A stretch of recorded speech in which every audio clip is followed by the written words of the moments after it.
시청자 여러분 안녕하세요. 파인만의 Lectures on Physics입니다. 이번 시간에는 챕터 9 뉴턴의 역학에 대해서 조금 동영상을 찍어보도록 하겠습니다. 일단은 이 뉴턴의 역학, 이게 이제 고전역학의 어떤 대표격이라고 할 수가 있는데, 고전역학의 한 브랜치라고 생각을 하시면 되고요. 그러면 이제 고전역학이 무엇이냐? 고전역학이라고 한다면은 이제 현대물리 이전에, 그러니까 물리학의 어떤 시대적 변화가 있거든요. 프레임의 변화가 있는데, 고전역학이 있고 클래시카라는 어떤 그 고전역학이 존재를 하고요. 그 다음에 현대물리로 분리를 합니다. 현대물리가 있고요. 일반적으로 이 고전역학과 현대물리를 분리하는 어떤 분기점은, 시간적인 분기점은 제 생각에 한 1800년대 후반 정도 1900년대 초반부터 이제 나온 어떤 그런 새로운 물리들, 기존의 어떤 그 물리를 조금 보강을 하는, 그러니까 코렉션, 그리고 수정을 하는 어떤 그런 것들이 무엇이 있느냐, 양자역학이 있고, 현대에 나온 어떤 물리는 양자역학, 그리고 상대성 이론, 이것들이 있습니다. 둘 다 이제 1900년대 초반 때 나왔고요. 그 이전에까지 있었던 어떤 역학 같은 거를 뭉뚱그려서 고전역학이라고 이제 물리학도들은 부릅니다. 그래서 여기에는 뭐가 포함이 될 수 있느냐, 뉴턴의 역학이 포함이 될 수가 있고요. 뉴턴의 역학이라는 것은 이제 뉴턴의 역학 체계를 말하는 것이고, 이제 또 뭐가 있느냐, 해밀턴, 이거 뭐 엔드, 이제 예를 들어서 이제 뭐 마리온 책에 기반을 한다면은 이제 해밀턴, 라그랑지안, 이런 것도 다 고전 역학에 포함되죠. 역학이 있을 수 있고, 이 둘은 뭐 푸는 방식은 살짝 다를지 모르겠지만은 수학적으로 완전히 동일한 결과를 준다고 수학적인 어떤 증명이 되어 있습니다. 동일한 결과를 준다. 그 다음에 그 전까지 있었던 뭐 어떤 전자기학, 그 다음에 뭐 통계물리, 뭐 이 정도 우리가 생각을 할 수 있을 것 같아요. 그래서 뭐 고전역학과 현대물리가 있고, 뉴턴 역학은 어떤 고전역학의 뭐 한 브랜치다 라고 생각을 하시면 될 것 같아요. 그래서 이번에 할 이제 이 뉴턴 역학은 고전역학의 한 종류이고, 그럼 고전역학 이전에 뭐가 있었냐? 고전역학은, 우리가 말하는 이 고전역학은 다 언제부터 이렇게 만들어지기 시작한 개념이냐면은 한 1600년대부터 만들어진 것 같아요. 그래서 이전에는 무엇이 있었느냐? 이전에는 사람들이 물리에 대해서 어떤 프레임을 가지고 있었느냐? 가장 우리가 이제 거슬러 갈 수 있는 가장 원시적인 어떤 그 물리 체계는 아리스토텔레스의 물리 체계가 있습니다. 이제 기동력설이라고 우리가 부르는 이 아리스토텔레스의 물리가 사람들 머릿속에는 한 1000년 이상을 지배를 했어요. 1000년보다 많이. 근데 그것이 이제 르네상스 어떤 시기를 지나면서 물리학에도 어떤 프레임의 변화가 생겼죠. 뭐 천동설에서 지동설로 뭐 이렇게 어떤 프레임이 변화하는 것처럼 약간 물리학의 어떤 프레임도 바뀌게 됩니다. 그래서 물리학의 어떤 시대적인 프레임 변화는 뭐 이런 식으로 변해왔다. 그래서 오늘 다룰 뉴턴의 역학은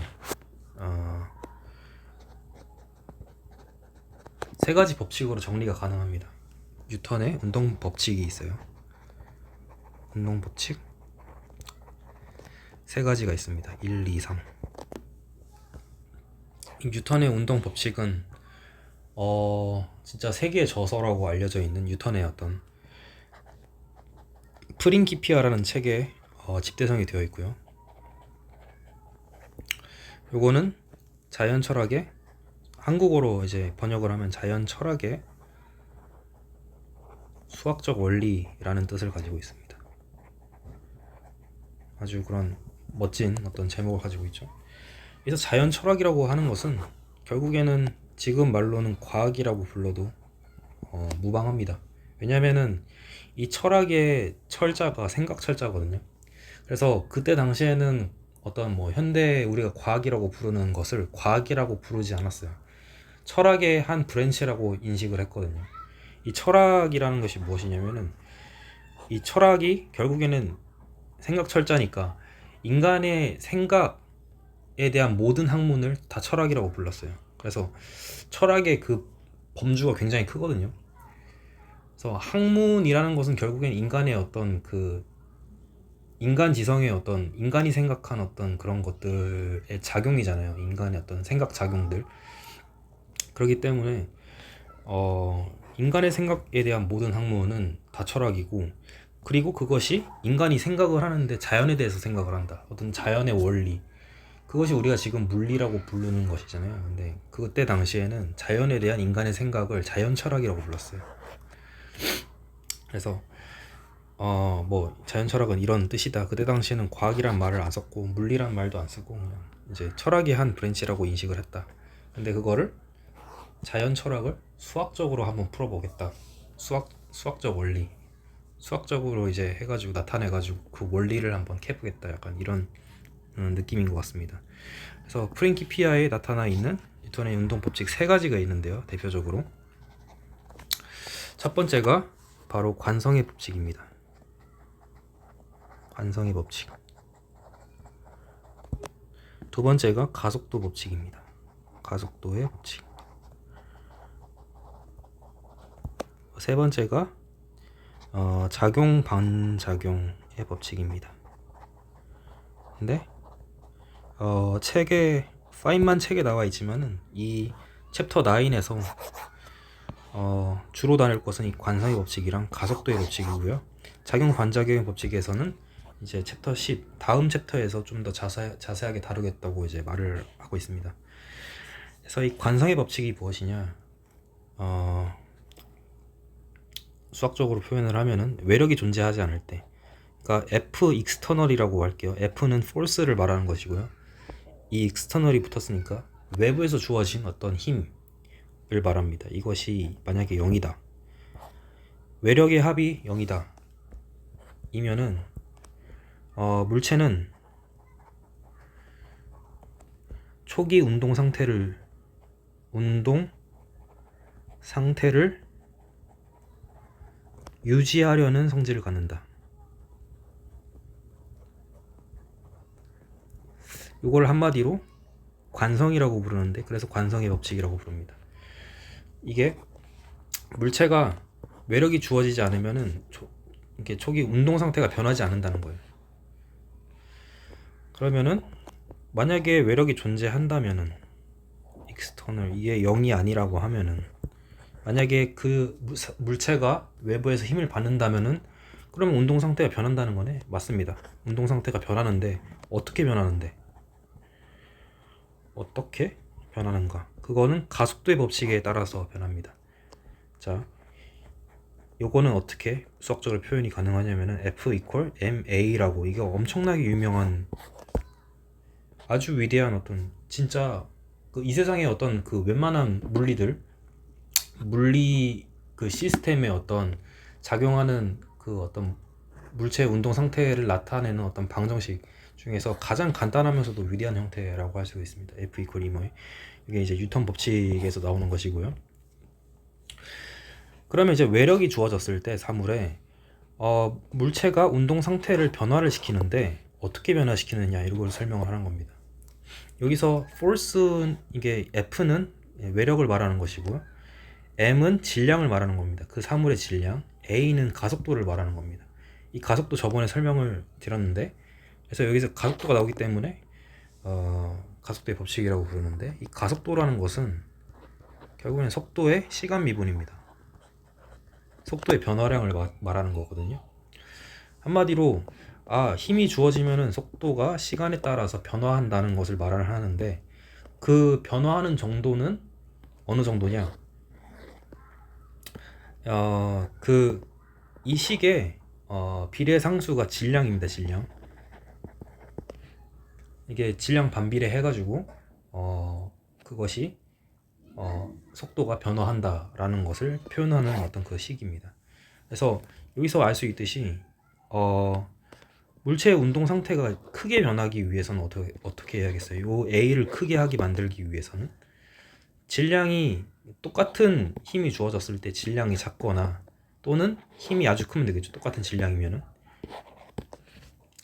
요런 어떤 그런 이제 법칙에 따라서 물체가 운동 상태를 변화시킨다, 외력이 있을 때 라는 것이 가속도의 법칙입니다. 그리고 이제 마지막으로 이제 다음 챕터에 또 다르겠지만은 작용 법칙, 반작용 법칙은 뭐냐면은, 예를 들어서 서로 다른 두 개의 시스템이 있어요. 그러니까 A라는 시스템이 있고요, B라는 시스템이 있을 때, 이 A 시스템에서 B한테 힘을 가했어요. 힘을 가했다. 그러면은 A 시스템이 B한테 힘을 가해가지고 B가 운동 상태를 변화하고 끝이 아니라, 얘가 얘만큼 힘을 준 만큼 힘을 준 사람도 힘을 받는다는 거예요. 근데 그 방향이 어떻게 되느냐? 반대 방향으로. 자기가 힘을 준 그 반대 방향으로 자기도 반작용을 받는다는 거죠. 그래서 작용 반작용 법칙이라는 것이 존재를 하고요. 수학적으로는 다음과 같이 씁니다. A가 B한테 준 힘은 B가 A한테 준 힘과 동일한데 그 방향은 반대 방향이다 라고 표시를 할 수 있습니다. 그래서 다음과 같이 정리가 가능하고요. 그래서 뉴턴의 운동 법칙은 1, 2, 3으로 이제 요약이 가능합니다. 이렇게 하면 이제 뉴턴의 역학에 대한 어떤 중요한 내용들은 다 끝난 거예요. 그럼 이제 본격적으로 책으로 넘어가세요. 이 소 챕터를 바라보면은 이제 9-1의 운동량과 힘. 우리가 이제 운동량에 대해서는 아직 얘기를 안 했죠. 그리고 2가 속력과 속도, 3이 속도, 가속도. 사실 이제 뉴턴 역학에 대한 중요한 내용들은 이미 끝났지만은, 그래도 책에 있는 내용을 다 커버를 조금씩은 해야 될 것 같아서 이제 소챕터에 있는 내용들을 조금 얘기를 하도록 하겠습니다. 힘의 성분. 4번 힘이란 무엇인가? 이거 얘기를 해야죠. 무엇인가? 5번 동력학적 방정식의 의미가 있고요. 6번 방정식의 수치해.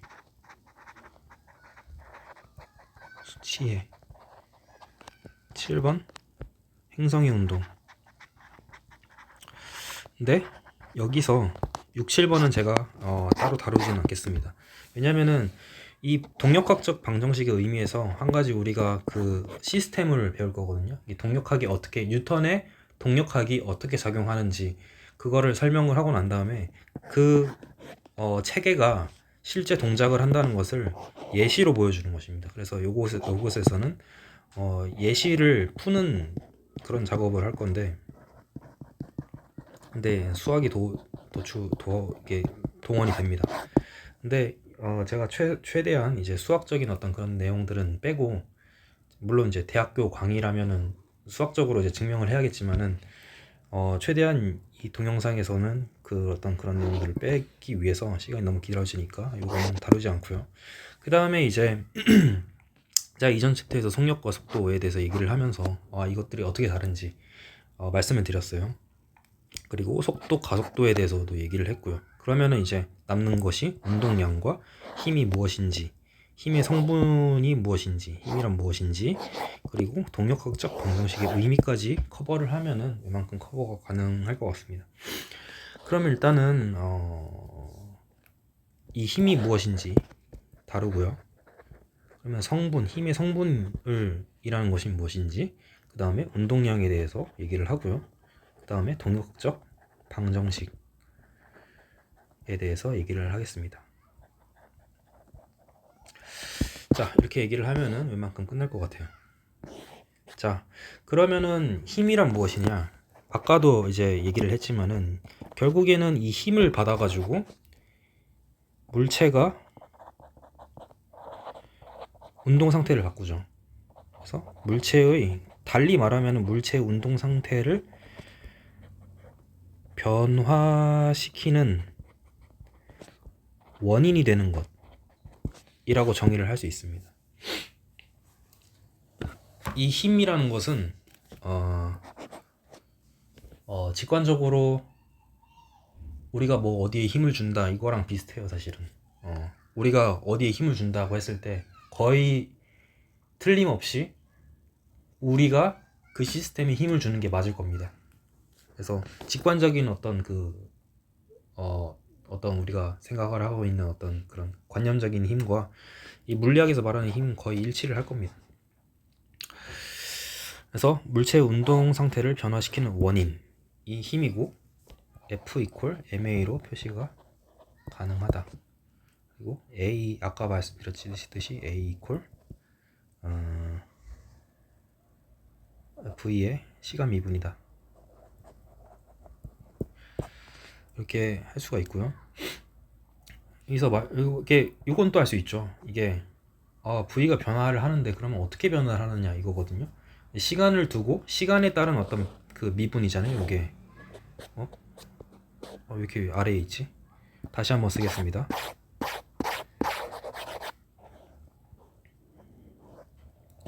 힘이라는 것은 물체의 운동 상태라는 것은 뭐 저번에 이제 모션에 대해서 얘기를 했죠. 운동 상태, 위치와 속도를 말하는 거예요. 를 변화시키는 원인인데 F 이퀄 MA로 표시가 가능하고 A 이퀄 시간 미분인데 속도가 그러면 속도가 변하는 건데 속도가 어떻게 변하느냐? 시간에 따라서 점진적으로 변화를 한다. 연속적으로 변화한다. 이렇게 우리가 이해를 할 수가 있을 것 같습니다. 근데 저번에 이 얘기까지 들으면은 뭔가 조금 제가 예전에 이제 강의 그 파인만의 물리학 강의 동영상을 찍으면서 이제 말씀드렸던 것이, 그러면 힘과 에너지는 어떻게 차이가 있느냐? 에너지가 변화의 원인이라고 하지 않았느냐? 그럼 힘과 에너지는 어떻게 결부가 되느냐?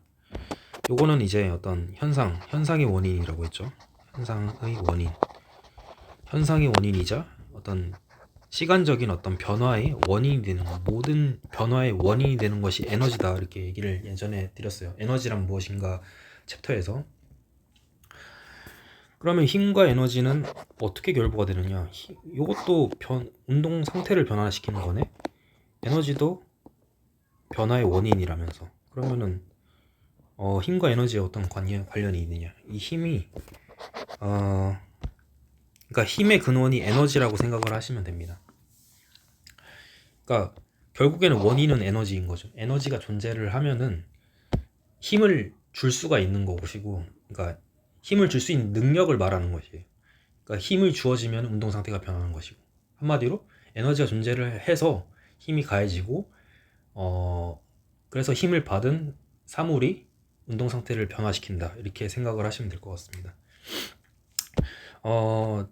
좀 더 말씀을 드리면은 이 에너지라는 것에 어떤 동력학적인 어떤 대응되는 개념은 뭐냐면은 1이란 것이 있습니다.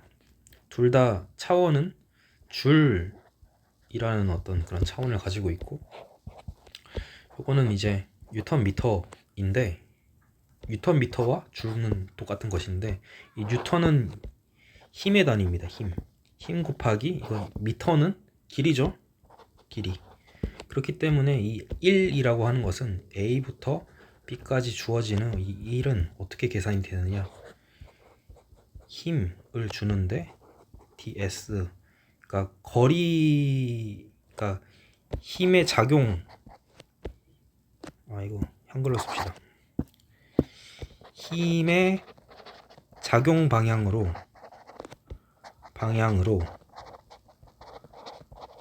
거리 적분한 것이 곧 1이 되고요. 이것이 곧 에너지다. 이렇게 생각을 하시면 됩니다. 그래서 표시는 이렇게 할 수가 있을 것 같고요.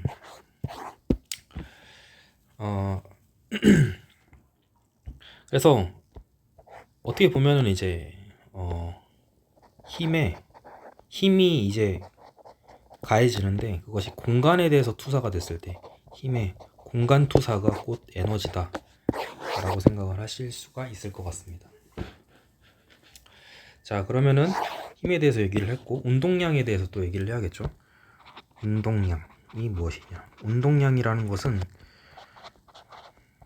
우리가 이제 흔히 P라고 쓰고요. 요거는 이제 뭐 어떤 앞쪽 글자를 딴 건 아닌 것 같아요. 모멘텀인데 영어로요. 요거는 M 곱하기 V가 됩니다. 이 M은 질량을 말하는 것이고요. 사물의 질량을 말하는 것이고, 요거는 속도를 말하는 것이에요. 그래서 질량 곱하기 속도가 운동량이다 라고 우리가 얘기를 합니다.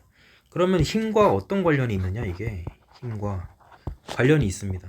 힘이 F 이퀄 MA인데, 이 MA가 MV의 시간 미분을 얘기를 하는 것이죠. 근데 이 질량이 시간에 따라서 변화하지 않는 어떤 상수라고 한다고 하면은 힘과 운동량 사이에는 다음과 같은 관련이 있습니다. 힘은 운동량의 시간 미분이다. 이렇게 정리를 할 수 있습니다.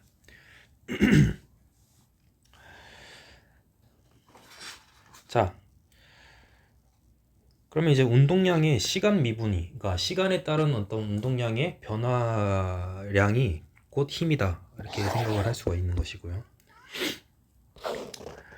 그러면은 힘의 성분에 대해서 우리가 얘기를 좀 해봅시다. 힘의 성분. 이 힘의 성분이 분리가 가능합니다. 예를 들어서 이게 종이잖아요. 이 종인데 종이상의 어떤 종이는 2차원이죠. 2차원. 그래서 가로 방향이 있고 세로 방향이 있어요. 이 방향을 X 방향이라고 하고요.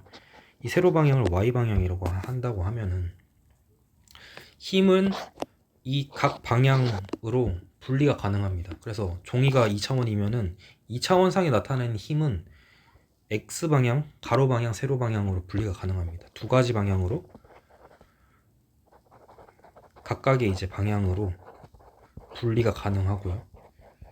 이 분리를 어떻게 할 수 있느냐? 이제 이게 힘이다. 그러면은 요거랑 요거를 이렇게, 요거를 이제 우리가 뭐라고 하냐면 정사형이라고 부르거든요. 그 방향으로 약간 투사를 하는 그 방향으로 이제 이런 식으로 하면은 X 방향으로의 힘은 FX라고 표시가 가능하고요. Y 방향으로의 힘은 FY라고 표시가 가능합니다. 그래서 F를 다음과 같이 나타낼 수 있다는 것이 이제 힘을 성분별로 분리를 할 수 있다. 이렇게 그런 얘기고요. FX 곱하기 X 방향 플러스 FY 곱하기 Y 방향, 이런 식으로 표시가 가능하다. 힘을 이런 식으로 방향별로 분리가 가능하다. 그리고 이 방향별로 분리를 한 이 힘에 대해서 각각에 대해서 풀 수가 있다는 것이에요. 그러니까 한마디로 이 FX가 FY 방향으로 아무런 작용도 안 하고요. Y 방향의 힘이 X 방향으로 반대로 아무런 작용도 하지 않습니다. 서로 이제 완전히 독립적인 어떤 그런 이제 어떤 그 작용을 하고 있고요. 그 방향으로 해서 이렇게 힘의 성분을 분리를 할 수 있다. 이게 만약에 3차원이라면은 3D에서 fx 곱하기 x 방향 y 이런 식으로 분리가 가능하다라는 것입니다. 힘의 어떤 성분별 이렇게 분리가 가능하다. 자, 그리고 이제 중요한 내용인데요. 이게 뉴턴 역학이 아주 중요한 어떤 그런 동력학의 그 동력학이 작동하는 어떤 원리에 대해서 조금 얘기를 하도록 하겠습니다. 여기서 이제 소체토 5번이 동력학적 방정식이 무엇이냐? 어떤 사물이 이렇게 운동을 할 때 반드시 동력학적인 방정식이 있습니다. 이 방정식이 뭐냐면은 한마디로 말하면은 이 세계가 그 사물에게 주어진 어떤 제한 조건 같은 거예요. 조건 같은 거. 제한 조건. 너는 이렇게 움직여라고 이 세계가 그 사물한테 제한을 걸어 놓은 거죠. 예를 들면은 쇠구슬이 우주 공간에서 떨어진다고, 지구 표면으로 떨어진다고 생각을 해봅시다. 이게 쇠구슬이 우주 공간에서 지구 방향으로 떨어진다. 그러면 거시적으로 봤을 때 이 친구는 자기가 있던 위치에서 지구 방향으로 직선거리로 이제 그 지구 중심 쪽으로 떨어지는 거 외에는 아무 선택도 할 수 없다는 그런 제한 조건이거든요.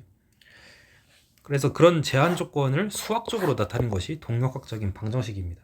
이 동력학이라는 것은 결국에는 그 사물의 그 운동 상태가 앞으로 어떻게 변화해 갈 것이라는 그것을 나타내는 방정식, 수학적으로 나타내는 방정식을 말하는 것이고요.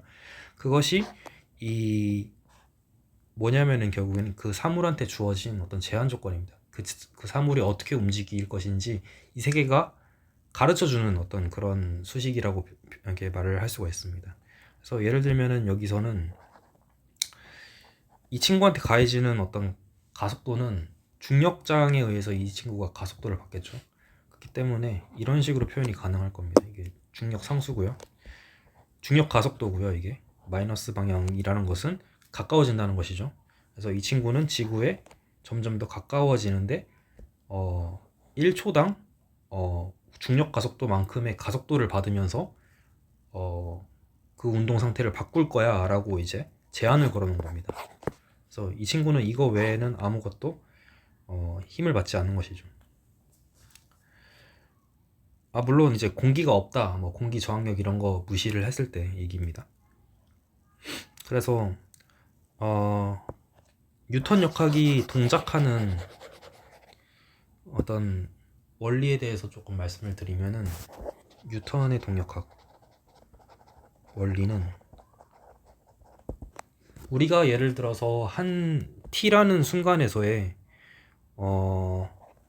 어떤 사물의 위치와 속도를 안다 라고 하면은 이 동력학적 방정식에 의해서 우리가 다음 순간 이게 t 플러스 입실론이라고 했을 때 이게 아주 짧은 시간을 말한다고 생각을 해봅시다. 우리가 어떤 어떤 t 순간에서 그 사물의 x와 v를 안다.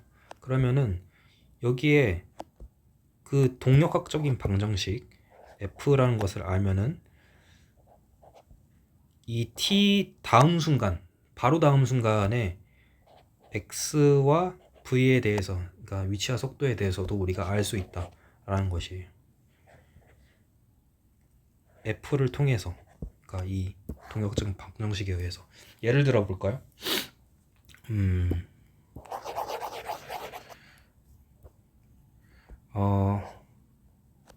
예를 들면은 x의 t 플러스 입실론이라고 하면은 t 플러스 입실론 순간에서, 그러니까 다음 순간에 어떤 위치는 어떻게 나타낼 수가 있냐면은 그 바로 이전 순간에 그 위치 플러스 2 곱하기 입실론 아주 짧은 순간이라고 했죠. v 시간 곱하기 속도니까 이제 요거는 차원이 거리가 되는 것이고요. 그 이전 순간의 속도가 되는 것이고요. 이거를 우리가 어떻게 알 수 있느냐? 우리가 이미 가정을 했어요. t 순간에서의 우리가 x와 v는 알고 있다 라고 가정을 했기 때문에 우리는 그 다음 순간에 이 사물의 위치를 알 수가 있는 것이고요. 그 다음 순간에 속도도 알 수가 있는데, 요거는 한 가지 필요한 게 있습니다.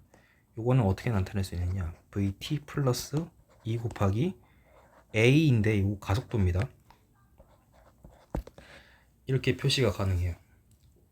근데 이 친구는 무엇이냐, 가속도 저번에 말씀드렸죠. 이게 v의 시간 미분이다. 그리고 x의 2차 더함수다. 시간에 대한 2차 더함수다 라는 것을 말씀드렸습니다. 그래서 여기서 a가 어떻게 그러니까 어떨 것이냐, a는 t에 대한 함수가 아니죠. 그러니까 그 지구로 떨어지고 있는 쇠구슬에 작용하고 있는 어떤 그 동력학적 방정식에 의하면은 이 a라는 것은 항상 마이너스 g로 일정하다라고 여기에 우리가 이제 얘기를 할 수 있기 때문에 다음과 같이 표시가 가능할 겁니다. t 마이너스 입실론 g다. 그렇기 때문에 g도 알고 우리가 입실론도 알고 vt도 알기 때문에 다음 순간에 그 위치와 시간도 알 수 있다. 그러면 그 다음 순간의 위치와 시간을 알면은 또 그 다음 순간의 위치와 시간도 알 수 있고, 이런 식으로 계속 순환적으로 우리가 이 친구가 어떻게 그 운동 상태가 변화하고 위치가 어떻게 될 것인지 다 예측이 가능한다는 거예요. 조건이 있죠. 어떤 한순간 t에서의 위치와 속도와 그 다음에 이 시스템에 가해지는 동력학적인 제한 조건, 한마디로 동력학적 방정식을 안다면, 이 동력학적 방정식은 여기서 우리가 이제 이렇게 지구 중심 방향으로 떨어지는 쇠구슬에 대해서는 우리가 상수로 나타냈지만은 이거 시간에 따라서 변화할 수가 있습니다. a가 t에 대한 함수일 수 있어요. 그래서 뭐 예를 들어서 gt인 어떤 그런 세계가 있을 수도 있겠죠. 그래서 아무튼 주어진다고 하면은 이런 식으로 이제 위치, 속도, 동력학적 방정식을 우리가 모두 안다고 하면은 미래의 어떤 이 사물이 어떻게 변화할 것인지 다 알 수 있다, 예측 가능하다라는 것입니다. 뉴턴의 동력학은 이렇게 작동을 하고요. 그래서 그러면 우리가 초기에 목표를 했던 운동량에 대해서 다뤘고, 힘의 성분에 대해서 다뤘고, 힘이 무엇인지 했고, 동력학적 방정식의 의미, 그리고 수치와 행성의 운동은 이 동력학적 방정식의 어떤 그런 동작 방법, 그러니까 동작 원리를 실제의 그 예에서 이제 수학을 풀면은 그것이 동작한다는 것을 보이기 위한 챕터니까 여기서는 넘어가고요. 그리고 간단하게 한번 풀어봤습니다.